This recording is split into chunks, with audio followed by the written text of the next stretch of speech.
प्रिय बच्चों, सुप्रभात। आज हम कक्षा 7 में अनुपम हिंदी व्याकरण के माध्यम से भाषा व्याकरण का अध्ययन करेंगे। देखिए, आपके पहला पाठ का नाम है भाषा व्याकरण और लिपि। हम इसे ही पढ़ेंगे और इसे समझेंगे।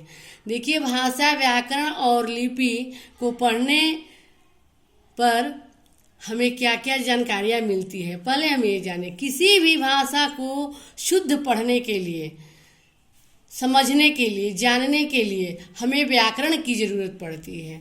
किसी भाषा के शुद्ध रूप की जानकारी हमें किससे मिलती है बेटा? व्याकरण से। अगर मान लीजिए हम मोबाइल द्वारा ही बातचीत कर रहे हैं तो अब भाषा का कौन सा रूप है, या पुस्तक हम पढ़ रहे हैं या पत्र ही लिख रहे हैं तो भाषा के किस रूप का वह उदाहरण है, या हम जिस भाषा को अपने परिवार से सीखते हैं उस भाषा को हम कौन सी भाषा कहते हैं।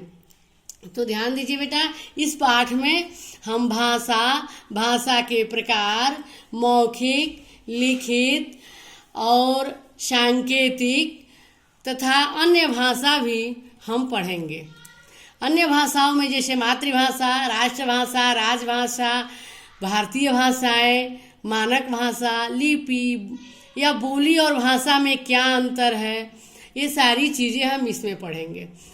देखिए, भाषा शब्द की उत्पत्ति कहाँ से हुई है, किस धातु से हुई है? तो भाषा शब्द की उत्पत्ति भाष धातु से हुई है और उस भाष धातु का अर्थ होता है बोलना।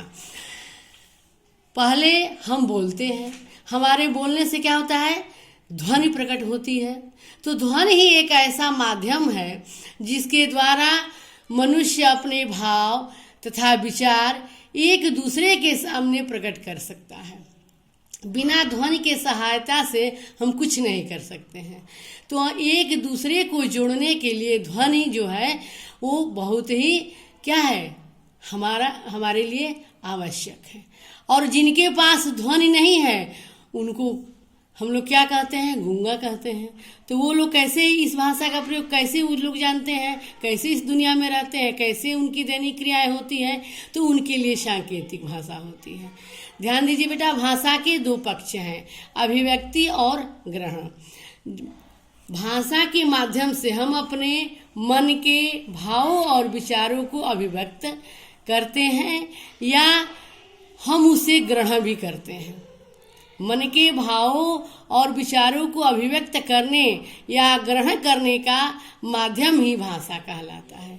ध्यान दीजिए, भाषा के दो रूप हैं, पहला मौखिक भाषा और दूसरा लिखित भाषा। अगर अध्यापक बोल करके आपको किसी पाठ का अर्थ समझा रहे हैं तो ये क्या हो गया? मौखिक भाषा। अगर विद्यार्थी स्वयं पढ़कर इस बात को समझ रहे हैं तो क्या हो गया? मौखिक भाषा। लेकिन अगर बालक पत्र लिखकर अपना भाव प्रकट कर रहा है तो ये हो गया लिखित भाषा। मौखिक और लिखित दोनों में अंतर समझ में आ गया बेटा? मौखिक और लिखित दोनों। ध्यान दीजिए, पहला क्या है? मौखिक भाषा। जो भाषा हम बोलकर, सुनकर अपने मन के अंदर जो भी भाव या विचार आते हैं उस भाव विचार को जब हम प्रकट करते हैं उसे ही क्या कहते हैं? मौखिक भाषा। जैसे अभी मैंने बताया ना, अध्यापिका पढ़ा रही है तो इसमें कौन सी भाषा हुई? मौखिक भाषा। सलोनी सुन रही है, इसमें कौन सी भाषा हुई? मौखिक भाषा। देखिए, ध्यान दीजिए, रेडियो पर गीत सुनना ये भी मौखिक भाषा है। टीवी सीरियल पर कलाकार को बोलते हुए देखना या सुनना ये भी मौखिक भाषा है। दूसरा ध्यान दीजिए, लिखित भाषा। जब कोई भी, जैसे मान लीजिए पुस्तक में लिखी हुई चीजें हैं या पत्र में लिखी हुई किसी के समाचार है तो उसे पढ़ करके जो हमारे मन के अंदर भाव या विचार प्रकट होते हैं उसे हम लिखित भाषा कहते हैं। लिखित भाषा के अंतर्गत क्या क्या? पत्र लिखना क्या हुआ? ये लिखित भाषा के अंतर्गत आ गया। कहानी लिखना ये किस भाषा के अंतर्गत आ गया बेटा? लिखित भाषा के अंतर्गत। अब लिखित भाषा के महत्व को हम समझें कि लिखित भाषा का महत्व क्या है। अगर लिखित भाषा का प्रयोग मानव नहीं किया तो जो बहुत पहले पूर्वजों ने हमें संदेश दिया है उसे हम आज नहीं जान पाते। भाषा का लिखित रूप ही एक ऐसा साधन है जिसे विश्व में किसी भी स्थिति में अगर हमारे सगे संबंधी हैं तो हम उनका सभी समाचार जान सकते हैं। अगर अभी तुम रामायण देख रही हो, महाभारत देख रही हो, तो रामायण है या